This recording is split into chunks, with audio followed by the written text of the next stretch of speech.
If you're an introvert, you've probably heard it before. Why are you so quiet? Are you mad at us? Why don't you talk more? Come on, just be more outgoing. And maybe you laughed it off. Maybe you smiled to make other people comfortable.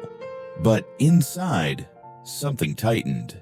Because it wasn't just a question. It felt like a message. Who you are isn't enough. So if you've ever carried that feeling, even quietly, this is for you.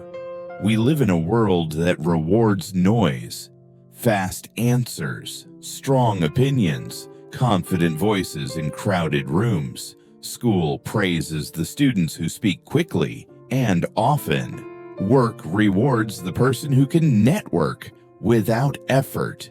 Even social life can feel like a performance, like you're expected to be on all the time. And in a world like that, quiet people don't just feel different. They start to feel wrong. But being quiet isn't a flaw. It's a different way of processing life. Let me tell you a story. Imagine someone. Let's call him Daniel.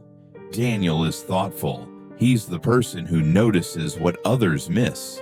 He can sit with a problem for hours and find the solution nobody else saw. In the right environment, he thrives. But tonight is a company gathering, a loud restaurant, music in the background, people talking over each other, laughing, clinking glasses. Someone says, "Daniel, come join us. Don't be so quiet." Another person jokes, "He's always so serious." Daniel smiles, a small, polite smile. He tries. He really does. He leans in. He nods at the right moments. He forces a laugh that doesn't fully belong to him. And slowly, something happens. Not dramatic, not obvious. He starts to disappear. Not because he hates them, not because he thinks he's better than anyone, but because his mind is working overtime, processing every voice, every movement, every expectation.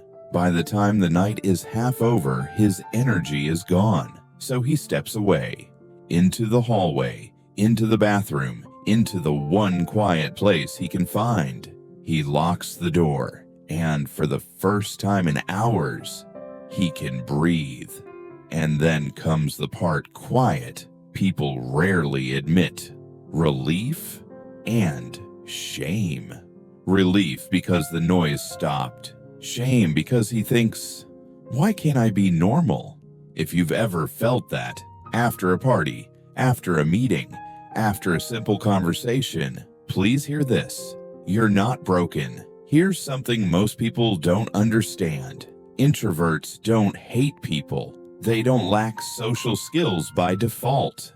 And they're not weak. Many introverts simply have a nervous system that's more sensitive to stimulation. More input comes in, more gets processed. Noise, small talk, eye contact, body language, timing, tone. Your brain is tracking all of it. For some people, that stimulation feels energizing. For many extroverts, it can feel like a charge. But for many introverts, that same stimulation becomes overload. It's like trying to run a high-performance computer with 50 tabs open at once. Nothing is wrong with the computer. It's just doing a lot. So when you feel drained after just socializing, it isn't attitude. It isn't failure. It's your system saying, that was a lot.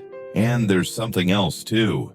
Quiet minds tend to recharge inward, not because they're trying to be distant, but because solitude is where their nervous system settles. Solitude is not rejection. Sometimes it's recovery. Being quiet doesn't mean you have nothing to say. Often it means you're thinking deeply. Introverts tend to observe before they speak. They listen more than they talk. They search for the right words, not the fastest words. And when they do speak, it usually matters. The world often confuses quiet with emptiness, but quiet isn't empty. Quiet is depth. Quiet is the pause where truth can exist without being rushed. Quiet is the person who notices when someone in the room feels left out. Quiet is the friend who remembers what you said 3 weeks ago because they were actually listening. The world needs loud voices, but it also needs quiet minds, not as background characters, as balance. But I think the hardest part of being introverted isn't even the exhaustion, it's the fear underneath it. The fear that if you don't speak, you'll be forgotten. The fear that if you don't perform, you won't be chosen. So you learn a mask.